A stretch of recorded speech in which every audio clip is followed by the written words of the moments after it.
नमस्कार दोस्तों, स्वागत है आप सभी का आपके अपने परिवार द ज्ञान कुंभ में। और ये है द ज्ञान कुंभ की स्पेशल सीरीज कक्षा परिचर्चा। आज का हमारा विषय है गणित। आज हम कक्षा 10 का गणित और उसका चैप्टर 3 पढ़ेंगे और आज अपन चैप्टर 3 को समाप्त कर देंगे। तो चलिए बिना किसी समय की बर्बादी के शुरू करते हैं आज की क्लास।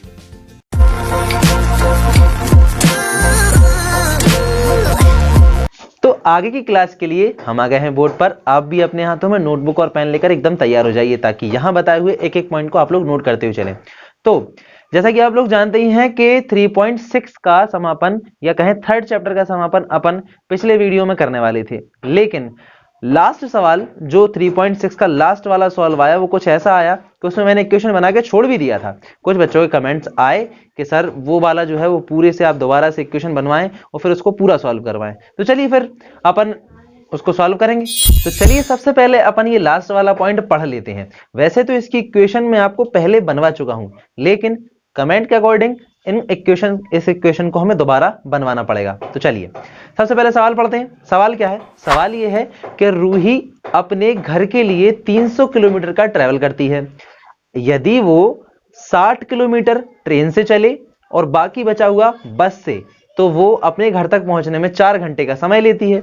और यदि वो 100 किलोमीटर ट्रेन से चले, बाकी बचा हुआ बस से, तो वो 10 मिनट ज्यादा लगाती है घर पहुंचने में। ठीक है, अब अगर इस सवाल को आप ध्यान से देखें तो दो स्थितियां बनती हैं। पहली कि पहली बार वो 60 किलोमीटर में चल रही है, ठीक है, 60 किलोमीटर का चल रही है, ट्रेन से चल रही है और बाकी बचा हुआ अपना बस से। और दूसरी स्थिति क्या बन रही? दूसरी स्थिति में वो 100 किलोमीटर ट्रेन से चल रही है और बाकी बचा हुआ बस से चल रही है।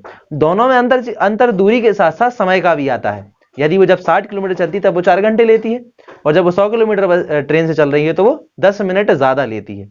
इस चीज को ही हमें इक्वेशन के रूप में फॉर्म करना है। तो जैसे हमने दो स्थितियां बताई, इन्हीं को दो अलग अलग स्थितियों में अपन अलग अलग इक्वेशन बनाएंगे। कैसे बनाएंगे? देखिए, निकालना क्या है? निकालना है हमें ट्रेन की स्पीड और बस की स्पीड। तो सबसे पहले हम वही सपोज कर लेते हैं। हमने यहां पे सपोज किया speed of train x kilometre per hour and speed of बस y किलोमीटर पर आवर। ये दोनों की स्पीड हमने मान ली। अब जो टोटल जर्नी है वो भी लिख लें, यानी जो टोटल उसने सफर किया है वो कितना किया है? 300 किलोमीटर का ट्रैवल उसने किया है। ये टोटल डिस्टेंस है ना। अब केस फर्स्ट देखें आप। केस फर्स्ट में वो ट्रेन से कितनी चली है? सॉरी, हाँ, ट्रेन से कितनी चली है? By train. ठीक है, आप ऐसा लिख सकते हैं ट्रैवल बाय ट्रेन या डिस्टेंस कवर्ड बाय ट्रेन, जो आप लिखें। मैं बाय ट्रेन लिख के काम चला रहा हूं। वो चली है 60 किलोमीटर पर आवर, है ना। सॉरी, 60 किलोमीटर ही चली है। और इसके बाद जो वो बस से चली है बाय बस, उसमें क्लियर डिस्टेंस नहीं, बस लिखा है कि बाकी बचा हुआ कैसे? बस से। तो अगर आप 300 में से 60 माइनस कर देंगे, क्योंकि 60 तो वो ट्रेन से चल गई, तो बचा कितना आपका? 240 किलोमीटर। ये वो कैसे चली है? बस से चली है। ठीक, अब इसी केस के अकॉर्डिंग अगर अपन इक्वेशन बनाएं तो अपन समय के हिसाब से बना सकते हैं। कैसे बना सकते हैं? 60 किलोमीटर चलने में उसने ट्रेन से जितना समय लगाया और 240 किलोमीटर चलने में उसने बस से जितना समय लगाया, वो कुल समय कितना है? 4 घंटे, क्योंकि पहली स्थिति में वो 4 घंटे में घर पहुंच गई है। तो हम वो ही करेंगे। देखिए, टाइम का फॉर्मूला क्या होता है? टाइम का फॉर्मूला होता है डिस्टेंस अपॉन स्पीड। ठीक है, यानी कि जो टाइम उसने लिया, ऐसा लिख सकते हैं अपन, total time taken by Roohi कितना? 4 आवर्स। ये उसने लिया है। अब ट्रेन से कितना लिया है ये निकाल लो। ट्रेन से डिस्टेंस अपॉन स्पीड। डिस्टेंस कितनी है? 60। स्पीड क्या है ट्रेन की? x अपॉन में x। बस से कितना लगाया है? बस की डिस्टेंस क्या है? 240 और स्पीड क्या है y, दोनों मिला के उसने जो समय लगाया है वो है 4 घंटे। ठीक है, आप देख सकते हैं, है ना। तो ये आपकी एक इक्वेशन तैयार हो सकती है, और यदि आप इसमें 4 का भाग देना चाहें तो 4 का भाग दे सकते हैं, उसके आगे भी ये सॉल्व हो जाएगी, है ना। यानी 4 का डिवाइड यहां यहां यहां यहां सब में आप दे दें तो ये कुछ इस तरह से आ जाएगी 15/x plus 60/y equal to 1। ये इस तरह से कुछ हो सकती है, अगर आप करना चाहें तो, नहीं तो कोई दिक्कत नहीं, ये ऊपर वाले में भी रख सकते हैं। ये पहले केस में आपकी इक्वेशन बन जाएगी। ठीक है, एक इक्वेशन ये बन गई। अब अगर आप थोड़े और दूसरे केस में सोचें, है ना, सेम दूसरे केस में क्या है कि डिस्टेंस चेंज हो गई है ना। केस सेकंड में देखें, बाय ट्रेन वो कितनी चली है, वो चली है 100 किलोमीटर, एंड बाय बस कितनी चली है, 300 में से 100 घटा दो, जितना बचा बस से, यानी 200 किलोमीटर। ये है उसका बस का चलने का डिस्टेंस। अब इन्होंने जो कहा है कि 10 मिनट ज्यादा लिए हैं उसने, तो सबसे पहले हमारा टास्क क्या है, ये निकालने से पहले हमारा टास्क ये है कि 10 मिनट को हम आवर्स में बदल लें, है ना। 10 मिनट को आवर्स में कैसा बदला जाएगा कि देखिए 10 मिनट्स और 1 आवर में कितने मिनट होते हैं, 60। हमने डिवाइड दिया तो क्या आ गया, 1/6 आवर्स आ जाएगा। ठीक है, 1/6 आवर्स आ गया, यानी कि अपन को ये 4 आवर्स में 1/6 प्लस करना पड़ेगा। सबसे पहले तो अपन निकालेंगे ट्रेन में उतना कितना समय लगाया, तो ट्रेन की डिस्टेंस क्या है 100 किलोमीटर इस फॉर्मूले के हिसाब से, और स्पीड कितनी है x, तो 100/x प्लस उसने बस में कितना समय लगाया, डिस्टेंस कितनी है 200, और स्पीड क्या है y। समय उसने टोटल कितना लिया है, 10 मिनट ज्यादा, यानी कि 4 प्लस 1/6।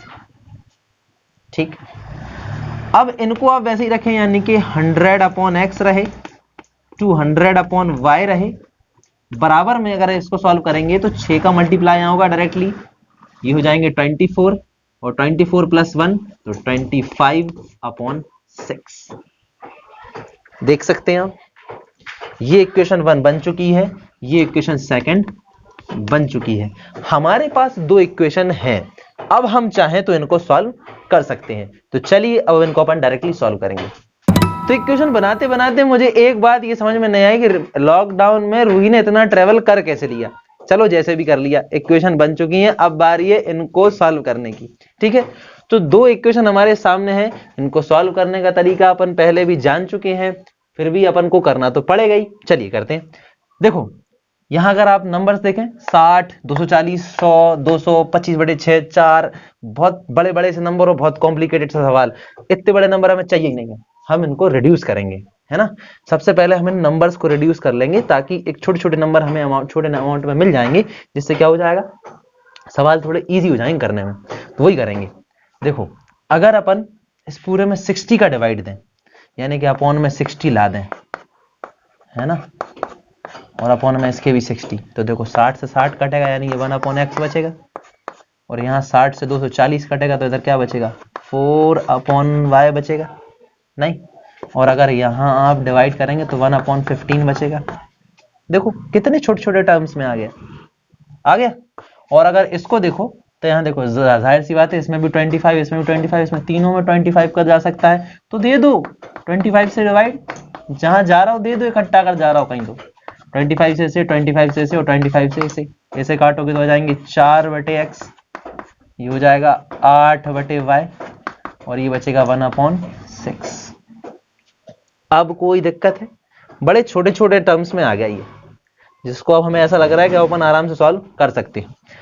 सो पहले भी मैं तरीका बता चुका हूं कि हमें 1/x और 1/y को कुछ कुछ दूसरे टर्म्स में मानना पड़ता है ना, जब हम इन्हें एक नॉर्मल शेप में लेके आ पाते हैं। सबसे पहले आप देख सकते हैं, मैंने सपोज किया कि 1/x बराबर u और 1/y बराबर v।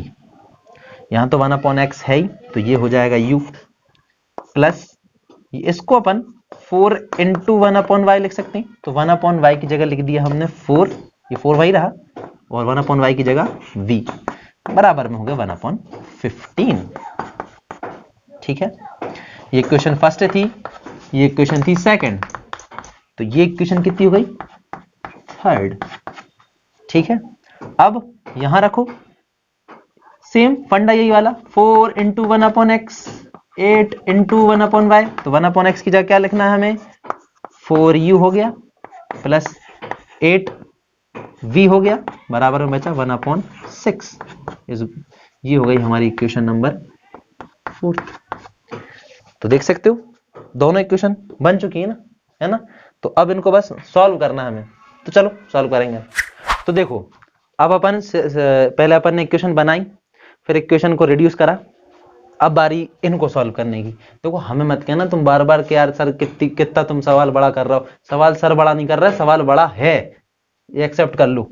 ठीक है, तो देखो ये एक सिंपल फॉर्म में दिख रही है, ये भी हमें सिंपल फॉर्म में दिख रही है, अब इनको हमें सॉल्व करना है। तो देखो हम सबसे बेस्ट मानते हैं सॉल्व करने के लिए, जब हम कोई चीज जल्दी सॉल्व करनी होती है तो हम उसके लिए एलिमिनेशन सबसे बेस्ट मान लेते हैं। एलिमिनेशन में हमें क्या करना पड़ता है कि ये दो चीजें हमें एक सी करनी पड़ती है ना। तो यहाँ देखो ये u सिंगल है, यहाँ 4u है, यहाँ 4u है, यहाँ 8v है, मतलब थोड़ा सा झुलझाल है ना। तो पहले वो झुलझाल ठीक करना पड़ेगा, यानी कि एक से कोएफिशिएंट हमें करने पड़ेंगे। यहाँ अगर 4u है, हम u को एलिमिनेट कर रहे हैं मान लो, तो हम ये इसका जो कोएफिशिएंट है इसका ऊपर मल्टीप्लाई कर देंगे, है ना। इसके पास तो 1 है, तो 1 का आप मल्टीप्लाई नीचे करोगे भी तो कोई अंतर पड़ेगा नहीं, यानी कि सिर्फ आपको ऊपर 4 का मल्टीप्लाई करना है इस पूरे इक्वेशन में। ठीक है, नीचे अगर आप 1 का कर भी दोगे तो कोई अंतर नहीं पड़ेगा, जैसे वैसे का वैसा रहेगा। 4 का आप मल्टीप्लाई करेंगे, ये हो जाएगा 4u प्लस 4 इंटू 4 16v, और यहाँ 4/15। यहां तो मैं जैसा मैंने बोला 1 का आप करेंगे वही का वही रहेगा, 4u plus 8v is equal to 1/6, है ना। एक से कोएफिशिएंट मिल गए, तो अब इन्हें एलिमिनेट करेंगे।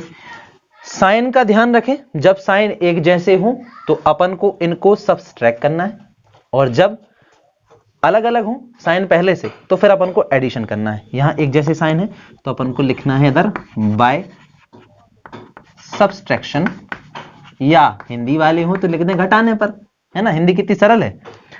अब इसके बाद यहां अपन आगे बढ़ेंगे तो साइन बदलेंगे, सब्सट्रैक्शन लिखना है तो माइनस का, ये माइनस का, ये भी माइनस का, ये कट गए, 16 में से 8 चली गए, 8v बची बराबर। अब इसको थोड़ा सा करना, हमें ऐसा लग रहा है कि यहाँ पे थोड़ा सा अजीब लगेगा आपको, तो यहाँ आप अलग से कर लें, कोई दिक्कत नहीं है। 4/15 माइनस 1/6, है ना। अब इनको अगर आप करेंगे तो आराम से इन दोनों का एलसीएम लेंगे, आएगा 30, 15 टू 30, ये हो जाएगा 8, 16 से जाएंगे 5, 5 बन जाए 5, यानी कि 3/30 हो जाएगा। आप काट देंगे तो 1/10 बचेगा। कितना आ गया? 1/10।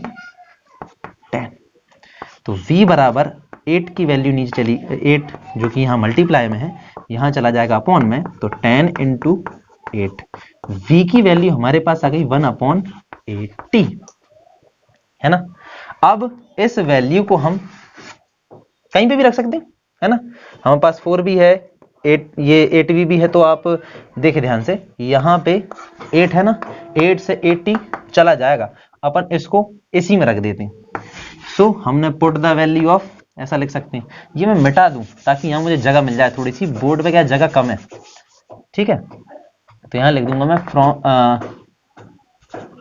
Put the value of v इन, ये कौन सी इक्वेशन बनी थी? इक्वेशन नंबर 3 थी, इक्वेशन 3, ठीक है। तो u प्लस 4, ओके हम नीचे वाली में रख रहे थे, चलो ऊपर वाली में रख देंगे, 4 इंटू वी की जगह 1/80 इज इक्वल टू 1/15, ठीक है। इस तरह गलतियां हो भी जाए तो डरने का नहीं, करने का। अपन इसको 4 से डिवाइड कर सकते हैं, तो u प्लस ये क्या हो जाएगा 1/20 इज इक्वल टू 1/50, u को यहीं सिंगल छोड़ दो, अकेला तनहा, इसको वहां ले जाओ, 1/50 वैसे ही रहेगा, ये प्लस का है वहां जाते ही साथ हो जाएगा माइनस का 1/20। ठीक है, इसको आप सॉल्व करेंगे तो 20 का और 15 का जो कॉमन एलसीएम आएगा ना वो आएगा 60। ठीक है, अब आप इसको करें 15 4 जा 60, ऊपर आ जाएगा 4, ये जाएंगे 3, u बराबर आपके पास अल्टीमेटली आ जाएगा 1/60। ये हो गई u की वैल्यू, ये हो गई v की वैल्यू। अभी लेकिन हमें u v की वैल्यू नहीं चाहिए, हमें चाहिए x y की वैल्यू। तो अब अपन x y की और निकाल लें। तो देखो एक्स वाई की वैल्यू चाहिए, तो एक्स वाई को हमने किस टर्म में माना था ये हमें याद रखना पड़ेगा। यू बराबर था 1/x और v बराबर था 1/y।